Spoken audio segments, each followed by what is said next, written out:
special edition of Talk That Talk. I'm Beatrice. And I'm Julia. And today we're welcoming the beautiful month of October, which many of us know is Breast Cancer Awareness Month.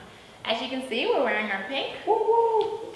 So we just wanted to show homage and give support and show our love for breast cancer awareness. So with that being said, we're proud to actually welcome our first guest to join us today. Her name is Patrice Robinson. She is a wife, a mother, an entrepreneur. A Renaissance woman. Yes, she's an SIU alumni, Salukis. And most recently, she's taken on the new title of a blogger. Went over 1 million hits. Yes, I remember. I'm so excited to hear about this. It's so crazy, right? So she has a lot to talk to us about as it relates to this blog that went viral. It was unexpected for her, so that's pretty good. Everything. So you tone in your calves, you tone in your thigh, you tone in your glutes, you tone in your core, you tone in different opinions. So I can't wait to hear So, you know, we're gonna what do they say? All exposures and good exposures. I think it's all great exposure. Yeah, I agree. I definitely can take you to the next plateau. Look at Nene Leakes. Nene Leakes, she went and did that first episode and she was like, rock to the moon. She like, bye. Do you see her makeover from? So with that being said, last but not least, we also are going to touch upon Halloween. Woo!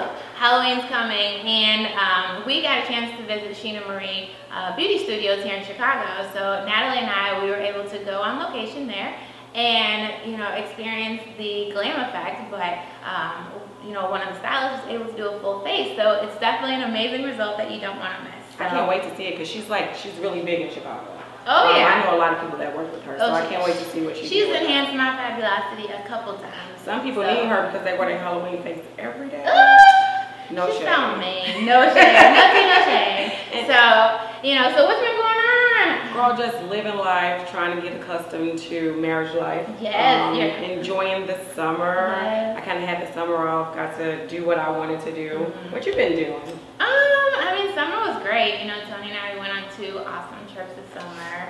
I didn't really get downtown though. Like usually I'm big on rooftops, and I'm so mad that I didn't get to. I don't even know all the new like rooftop hotspots. I heard the Virgin is really good. The Virgin Hotel. Yeah, I went there, and our bill was $2,700. Shut up! Oh, it was a birthday party though. Yeah, but I was like, girl, I ain't got that much on me. That's hilarious. I got 70. That's about it. And then of course, my birthday passed, so you know. How was it? It was nice, beautiful. I love birthdays. They're like your own personal holiday. Oh yeah. Like it's all about me for the day. Definitely. Yes. I had my tiara. Diva. My fiance spoiled me, so it was fun. You know, it was nice. And then I saw some of your Facebook stats. Oh yeah. Yes.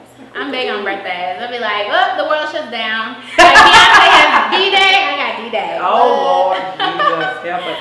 So okay, so with that being said, as it relates to inspiring others as it relates to breast cancer awareness, you know, many of you may or may not know, I am actually a 5-year survivor. Congratulations. Thank you. Yes. I can't even imagine the struggle with that. The fight that you have to have. You definitely have to have fight in you. You can't go into any type of medical diagnosis like with negative thoughts or negative energy around you. Early detection saved my life. So I'm a testament of that. God. Could you tell us about a little bit about that? Because I know the age you were pretty young. I was 26. 26. Mm-hmm. And when you're going to the doctor, you don't think about breast cancer at 26. No, you don't. But it's so funny because I never really tied an age limit to it. When I would learn about it through my health classes growing up and in school and stuff, I never really tied it to just older women. I just remember our teachers and all the awareness campaigns throughout the years would just be breast cancer awareness. But they don't start giving you mammograms till you're 40, right? Correct, true. So in the mind, I feel like they're kind of programmed us to think that it's an older woman disease. And I agree with that. With that being said, I found mine through a self-examination. Okay. And like I was saying, I never really tied it to older women because it was just, it was so much out there. So I just thought anyone could get it. So I would always just keep it in the back of my mind. Let me protect myself and just do. I didn't know what I was looking for, but I just, knew. Just touch around. Just touch around. I'm okay with, doing the Jackson, touching myself. It's cool. I was at a party last night, and one of the girls, she was running late, and she was like, yeah, because I was with my friend. Her sister is 22, and she just found out she had breast cancer. 22? So at 22, wow. right. It's really getting younger and more younger.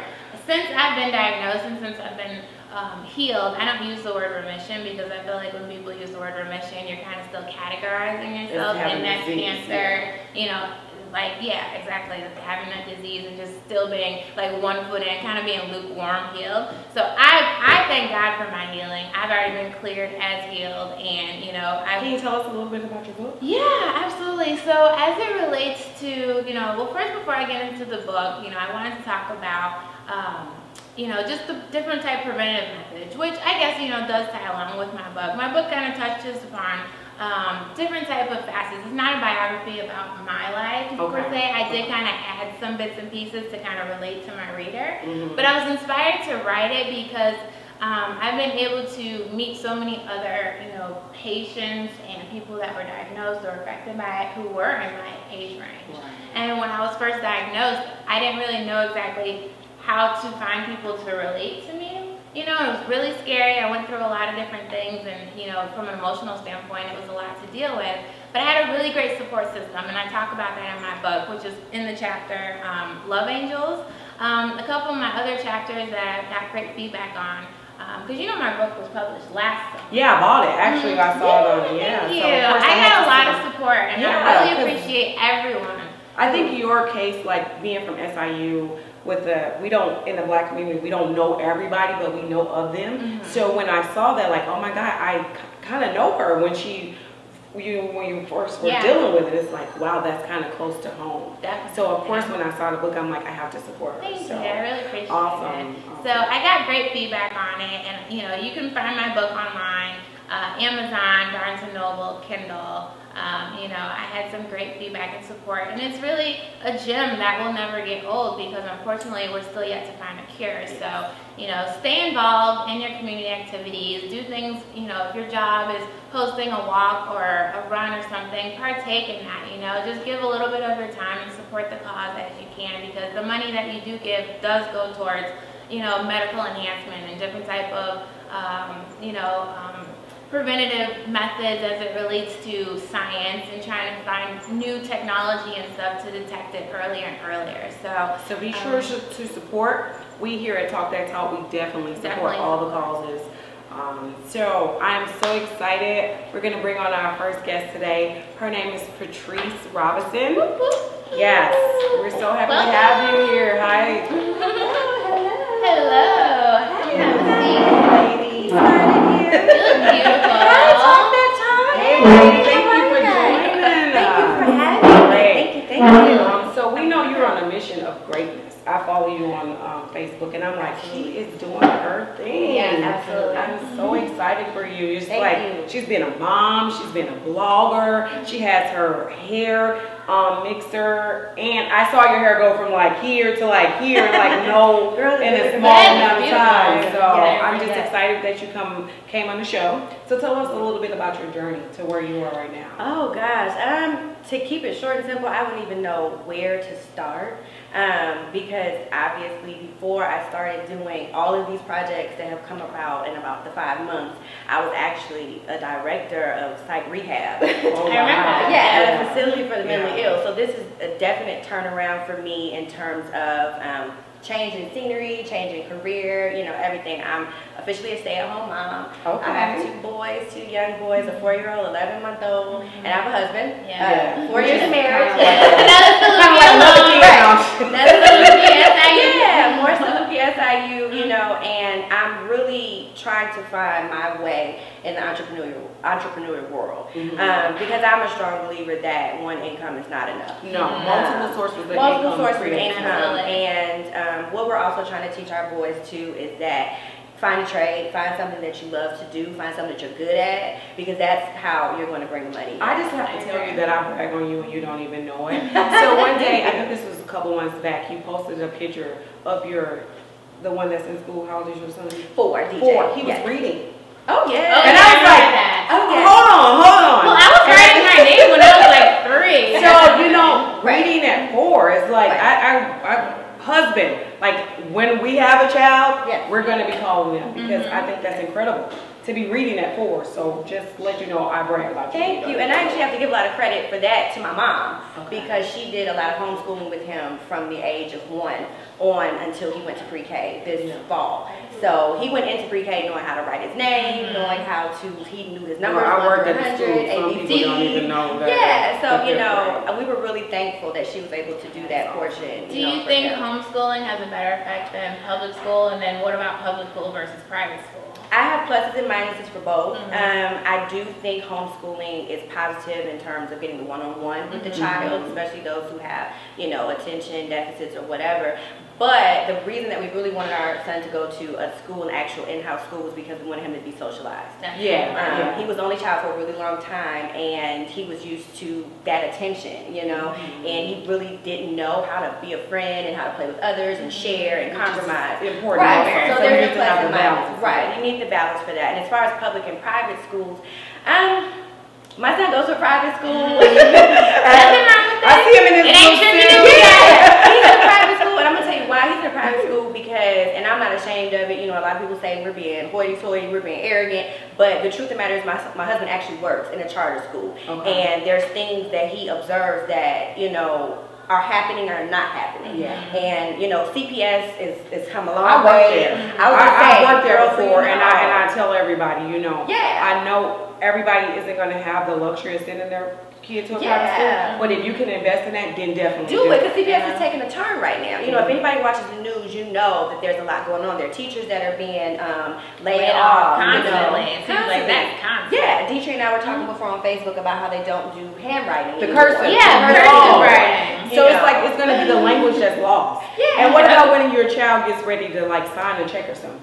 And they don't know how to sign their name. Important documents. A lot of our historical documents are written in cursive. They're written, you know, in that writing. So you want your child to just afford abilities, you know, that have that versatility. Yeah, have that versatility. So we have to, you know, hustle and do what we got to do. No, because people invest in stuff that doesn't mean as much. So $300 in a bag, $300 a week on tuition. You do what you got to do. Exactly. So speaking of investing, we have your product here. That's Ethel's Elixir. Yeah,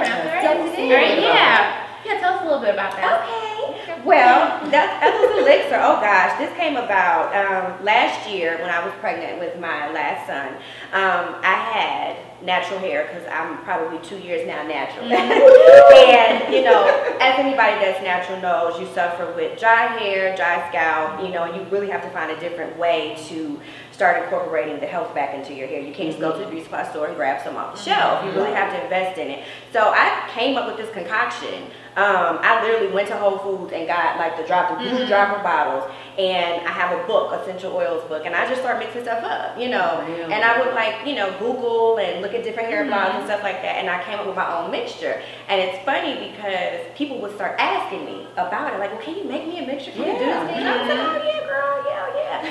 So when I stopped working this July, my mother-in-law, we were in St. Louis and we were talking about it, and she said, well, you know what?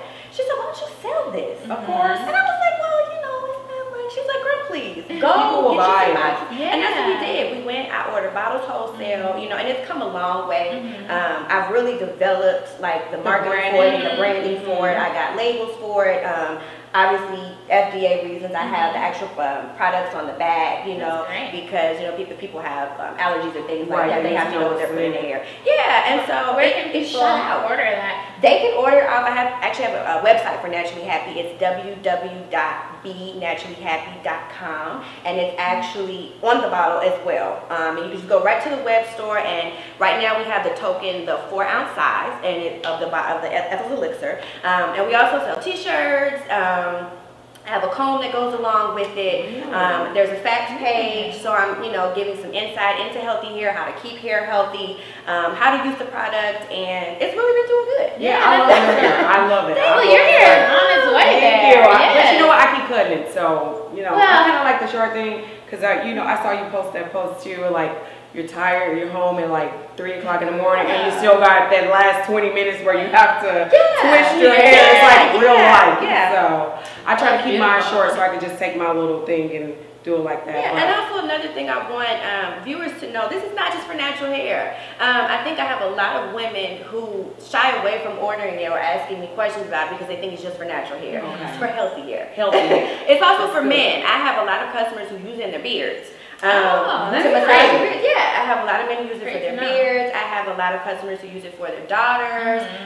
It's a natural, it's 8 organic oils, natural oils, and essential oils. It's just a blend. So you got your oils. Yes, I You're got at oils. home with your children. Your children are doing great. Yes. Now we have to go into this blog post. I just Well, wait a read minute it. though. Before we get into the blog, I did want to talk. We were just talking about the whole breast cancer awareness. Oh yeah. So let's find out. Have you had any personal experiences with breast cancer awareness, or how has that affected your life at all? Period. Well, actually, I haven't been myself personally affected, but my mother-in-law actually is a 2-year survivor. Oh, Yes, she's a 2-year survivor. So we've been going through that with her, and we just most recently, last year, we did the Susan G. Komen walk. We also did it this year, and then just recently, I want to say 2 weeks ago, we did the Sister Strut. I saw that. I was like, right? what is that? in St. I saw it in Louis. St. Louis. Yeah, the Sister Strut, it is, essentially it's the walk for women of color, because women of color do have higher mortality rates with breast cancer. So, yeah, and that hit her and that hit us, that hit home. So, it's different than looking on TV and buying pink and wearing a ribbon. It really hit home. Yeah. It's like you're in it. You're experiencing that. We even did a campaign. I did pink bottles for a month. I did a pre-order and did pink bottles, and we donated a proceed of it to the organization of her choice, of my mother-in-law's choice. So we did something similar to that.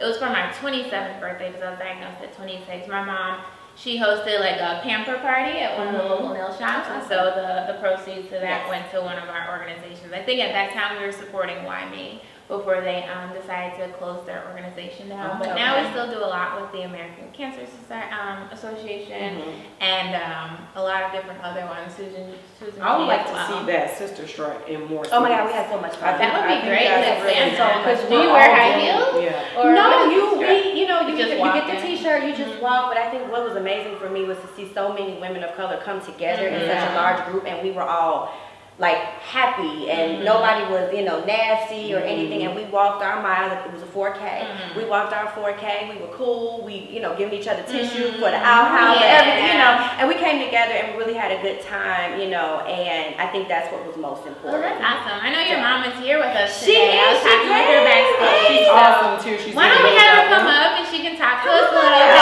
Her experience. I would love to see that. Yes. Hi, Welcome. hey Diva. I see she's wearing your naturally She happy is. We are t-shirt. marketing. We're marketing. Because Get it in. part of our t-shirt line. Introduce yourself. That's the Happy Diva. I'm Ravon Pleasant. How you doing? I'm Welcome to good. Talk That Hi, Talk. Ravon. And I just want to say thank you for everything you've done behind the stage, because it takes a lot to do this. Yes, and thank she you has for been this. wonderful She and has been patient and wonderful. smiling all the time. That her last name's Pleasant. It was just God She given. definitely lives up to She's her name. fulfilling her purpose. So you did the Sister Walk. Your daughter-in-law was telling us that you were diagnosed with breast cancer. Could you give us a little bit from the time you heard about it to your healing process in today? Okay. As Patrice said, I am a 2-year survivor. Congratulations. Thank you. God is good. Yes, every year counts. Every Yes. month counts. Yes. I'm a healthcare professional, so Okay. as part of being a healthcare professional, I did what professionals do. I try and maintain my health, and every year I go for an annual physical. So 2 years ago, I went for my annual physical, and as a part of my physical, a mammogram was included. Okay. I had my mammogram, and I was happy because I did what I was supposed to do. And in a couple of days, I got a call from my primary care provider that there was an abnormality found. Okay. So when I got the call, I wasn't really alarmed because I'm kind of top heavy, and I thought just fatty tissue. Right. Yeah.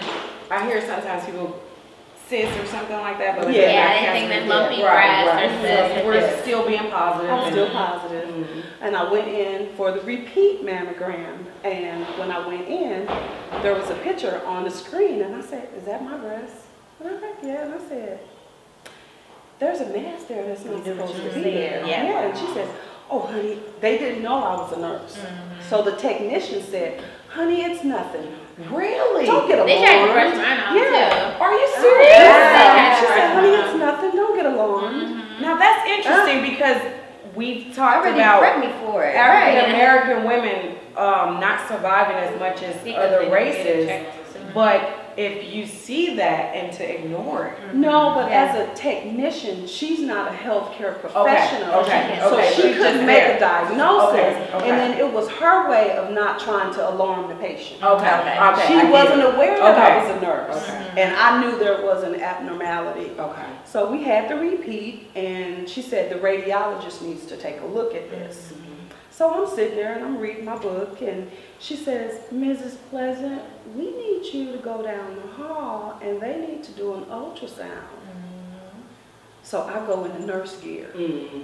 There's something not right. So I go down for the ultrasound, and I'm on the table, and I ask that technician, can you turn the monitor so I can see what you see? Right. And she's still not aware, and she's like, okay. Yeah, just in her own world, not knowing that this lady may know something. So she turns the monitor and she's measuring, and I'm looking at diameters, and then she measures under my axillary, and I just lose it on the table. Oh my God, I'm not a nurse anymore. I'm a patient. I'm a patient, and I just lose it. She was like, honey, I need you to calm down. There's nothing wrong. And I said, don't talk to me like that.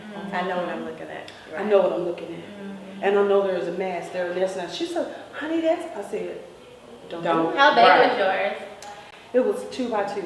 Okay. They said mine was like attached to my chest wall. It was like the size of a tangerine. Oh my God. Yeah. So, you know. Yeah. So I called my son, who lives here in Chicago, and I'm just an emotional wreck. I can't talk. Of course. Because I've lost all reasoning. Right. Because now you're the people you see it. I am the people that I see. Absolutely. And my son calls my goddaughter, who lives close to me, and he's like, you got to go get mama. She's a mess. She's just a mess. Yeah, because of course you need some support. Yeah. Right. So with that being said, just to fast forward a little bit, like how has your life changed since your diagnosis? I know you're 2 years out. I'm 2 years out. We both know that that comes with like a lot of post follow-up. People always think that once you're done with treatment, chemo, like it stops. Like everyone goes back to their personal lives. Your phone calls stop. No one really checks up on you anymore. And it's like, really for a survivor, our life is really just beginning. Like it's beginning in a new way because now they call it the new normal. Yes. You know, and so it's like we still need that support, we still need that encouragement because we're left with the scars, we're left with the emotional, the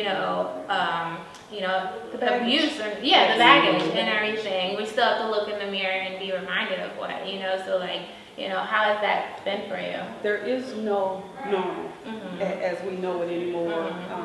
I still attend breast cancer support groups because those women were my anchor. Absolutely. They were survivors. And it's strange that you say that because there is no new normal. I still go for my yearly mammograms. And it's almost like I have post-traumatic stress disorder. Sometimes. Because when I go in the room, You're it brings already back all the anxiety. I hyperventilate. And even though I know that I'm healed, it's just going through the motions and what it was like when you first got there. So you're replaying it in your mind. As more time goes on, though, I will say this, like, it becomes a bittersweet blessing. The more you keep going back and then the more time that life has went on, you'll be able to be like, wow, like this is, I remember when I first stepped foot in this hospital and this was all beginning, and now I only have, instead of coming 3 times a week, now I only come like once or twice a year, so there is definitely silver linings to it. So if you two could give one person that's dealing with this right now today, maybe they've been diagnosed, maybe they're that sister that I met with yesterday, what would be one advice after getting the diagnosis that you would tell them to do? There's a slogan that I've adopted, and it's ironic that you say that because I still mentor and I talk to women that are new survivors, and I tell them we have to fight like girls. Yeah. And we're in a battle, and we're going to war. Fight like that. I like that. I love that. Let's see. I don't have a cliche, not a cliche, excuse me, just like a quote that comes to mind. But I would just say, like, just stay strong, you know, like keep that positive mindset, keep your faith strong.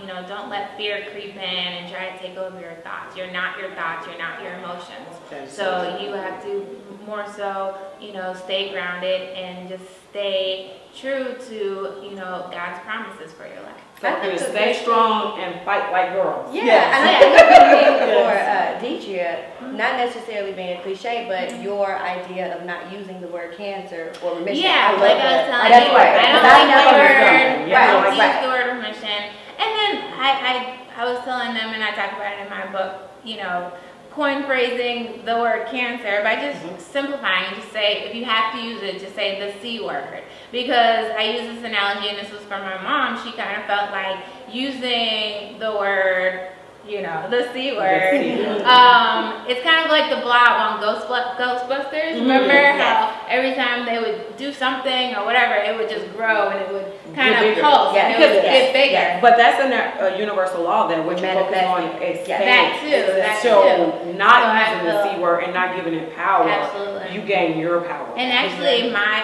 hospital before they merged with Northwestern, which was Central DuPage, they actually put a commercial out like that, and they bleeped out the word cancer, the C word. They bleeped it out, and I thought that was awesome because that, you know, it just goes on like what we're saying. It's the law of attraction, and we just have to be careful with you have to be careful what you give power. You know, I know that was a lot that we just talked about. I'm so proud of you. But it's very inspirational. We're so proud of you. Welcome, you know, to the Pink Ribbon Sisterhood, what I like to call it. And I love meaning. You know, pink's always been my favorite color, but it has so much significance and meaning to it in a lot of different ways. So it's a pleasure meeting with Thank you so much. Thank you so much for joining us. You know, from here, we're just going to kind of. What? Let's get into, I want to get into that blog. I just feel like it's so juicy. Like, I really want to get into the blog. So, you cannot forget about the blog. What was the title? So the title was 6 Reasons Why Me and My Husband Probably Won't Make Your Event. And why we don't want you to take it personal. So, tell us about that, where it came from, what was your inspiration behind it? Okay, first of all, they got me, okay? So these are all the answers everybody wants to know. No, I'm going to be completely honest. It came from my heart and my house and my household. Just like that. It did. And, you know, first of all, I want to say that it was no intention to be rude, as a lot of people say, but we were being completely honest. My mother-in-law's been staying with us for 24 hours, okay? Last night at 7 o'clock, all hell broke loose, and she got it. She understood, like, she understood. She got up and felt like, oh, okay, let me go read this book to you, let me go change his diaper, you know, and that's the thing. It happened at 7 o'clock. It didn't happen at 3. We didn't foresee it happening at 2. It happened at 7. So if there was somewhere that we were going to go at 9 o'clock, it was like, not today. Yeah, that's you know. So the point of the writing that particular blog was to, first of all, I know there are a lot of moms out there, not just married moms, they're single moms, those with kids or anything, that things come up. Yeah, the quote says shit happens. And don't apologize for it. That's my motto of life. Don't apologize for it. You know what I'm saying? Because you start apologizing for stuff and then you find yourself in a corner, you know, having a panic attack. An excuse. Yeah, having a panic attack. So the point of that was, and of course, those are just 6 reasons that I, you know, came up with fast, but those are things that happen to everybody's household. You know what I'm saying? Whether it be finances, whether it be, you know, or like I said, number 6 is what really pissed everybody off. What was 6? What's number 6? We just don't want to go. I was going to say, because I think I responded like, okay, I'm married, I don't have children, but some of these I might have to agree with, and sometimes you just don't want to go.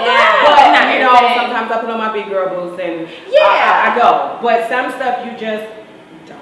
Yeah, and another one that pissed everybody off was the RSVP thing, and I think people read over that and they didn't realize that I said we talked to both parties who we were not able to attend, and they were okay. You know, so we didn't just leave them hanging high and dry. You know, one of them, we missed a baby shower. She still got a gift. You know, we missed an engagement party, but we still talked to the parties. You know, so they got it. I think some of the comments I saw was like, they were kind of making it seem like maybe you guys weren't great friends. Oh, girl, they were mad at me. They were really mad. Like everybody was. It's a way to go about doing things like in a sophisticated way. Like you said, they still send gifts. They still call. I mean, if the people that she's talking about aren't mad, why are these extra people mad? I think because some people have some shitty friends though. Like sometimes let's not get away from the fact that sometimes you do have that friend where they never show up. That's true. You know what I'm saying? And people probably and we still gonna be at home. You know what I just it just made me think about, you remember Straight Outta Compton and they were like burning and throwing the CDs on the thing. Oh yeah, he was like, they still bought them. Okay. Run me my money. You know, I was telling Deidre earlier, I had several people reblog it or do their own blogs and copy and paste my whole blog and then like comment under each one.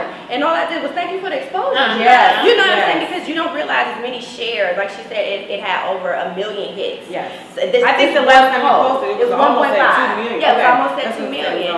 So, and I've had things that have, honestly, the blogging, you know, came through that because I got recognized by Madam War. I got recognized by Huffington Post. Nice. I was going to say that. That's my most recent accomplishment is that I'm actually an official blogger now for Huffington Post. Congratulations. Really? That's awesome. Yes. Congratulations. So as soon as, you know, we are talking about real blogging now, you know, I have to have my post edited first and approved. So when the first one comes out, I'll definitely share with everybody. So, you know. Wow, that's really good. That was an exclusive right there. I know. Right there on top of that dog. That's all we got her before she Yeah. came. I know, right? Girl. Hey. So I just want to know, because a lot of people are getting into blogging and they want the million hits and they want the exposure, but the backlash does come with that. Oh, yes. So if you can give somebody that's just starting out and they're going to step into that limelight, one piece of advice when it comes, because it comes fast and you wasn't even expecting. Yeah. So overnight now you're celebrity. like you were telling me, like now you have to think about your family and your job and stuff like that. Yes. So if you can give them like one bit of advice for the newfound starter, what would that be? Don't take it personal. Don't take it personal. That's Exactly what my blog said. Don't take it personal. Put your big girl panties on. You got to realize everybody's not going to like your writing. Everybody's not going to like your point of view. Everyone's not going to like your opinion. And you really have to be strong in who you are and in your morals and your values for your family. Yeah, you and your husband have very strong And social then- media presence and opinion. I was going to say that we have a it strong is. social media presence and we're both very strong-minded people and my husband is a huge support also. Which is so I saw some people angry about that. I'm like, well, you don't want to be my husband. Because he team Julia all the way. Exactly. So, you know, my husband is team me and team us all the way. So at the end of the day, I can read something nasty, but he's still right here. You know, he's still coming home at night. So I would just say you really have to humble yourself too. Okay. Because you got to know, you know, some people go into the fame and it's like, oh my God, everybody loves me. No, they don't. They don't. Right. They don't. They're keeping up with it to see what you're going to write next. Right. That doesn't mean they love you. don't. But you know, you really have to learn how to, just like I said, don't take it personally and just keep it going. Yeah, I was going to say, Mom, what did you think about the post? What were your thoughts on it all? I love the post, and I asked Patrice, I said, why are there that many angry people that don't know She you? was devastated about the name. She's been protected. She's a mother. And I was like, I proved it and kept going. Yeah. It's a lot of angry people that sit on the internet and I think they thrive. That's their therapy. They're internet bullies though, because if you see them in person, they ain't gonna say the same thing. They keyboard. But it's on all the blog sites. Like I follow one that's called The Shade Room, and I and I like that because sometimes I'll go on there and put my little like sassy comment out there, like, that's so whack, that's so lame, or why he with her? But you know, like that's from like a Hollywood standpoint, but it's just some people that enjoy starting conflict. Yeah, of course. But I think it's okay to be, it's a way to be combative and have that debate, but it has to be a healthy debate. You have to have your facts and reasons on why you feel this way, but just don't come sideways at somebody to disrespect them or their family or their marriage. You know, those are just low blows. Yeah, to me. it's just Like, unacceptable. Like, okay. And if it was me, you'd be getting blocked. So I have no problem deleting people But from you my know what? Facebook. I ain't gonna delete you or block you because all million of those are what got her supposed to call. That's true. So I'm not gonna let you act a fool on my page. And you know what? I love debates. I love when people don't agree with me. Healthy debates or just any debate? Well, healthy debates, but some people aren't healthy, so I can know where they are. You just put up, you can only you can from your perspective. Like the first floor and the 15th floor,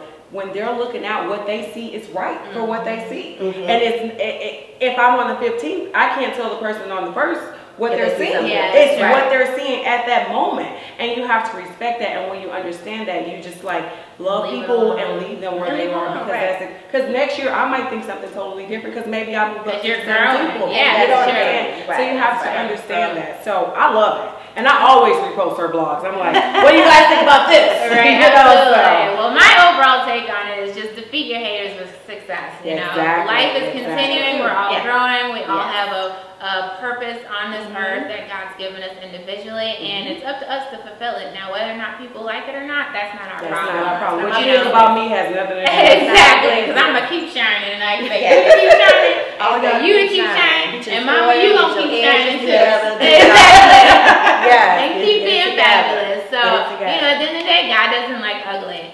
So we are going to transition now into Halloween, okay? So Halloween's coming. It's the time of year for ghosts, goblins. Some people wear their Halloween costume all year, but hey. You get the hoochie mamas at the costume parties. You know, I don't put on my little sexy, well, I was never a sexy nurse, but I've been like the sexy Uncle Sam's wife. They call her Aunt Samantha. I have my little presidential hat and my little outfit. I did a pirate. I think that was my last costume, and I had my fishnets. Oh, yeah, you gotta have a fishnet. My big hat. And all the great candy you get to eat with no excuses. Yeah, absolutely. So we're excited about that. So, okay, well, we're gonna cut to commercial, and when we come back, we'll talk more about it. All right.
Great show, and I just want to thank you again for coming. Yeah, it's been so much fun with you. You got the exclusive. Come back anytime. Yeah, you let me talk about this blog, so get it out. People want answers, so thank you so much for letting me come on. It was a pleasure. Thank you. So, you know, we are real women with real conversations. So hopefully you all watching enjoyed yourself. You learned some tips, you know, about some of the topics that we discussed, and you'll join us next time. Thank you for watching. See ya.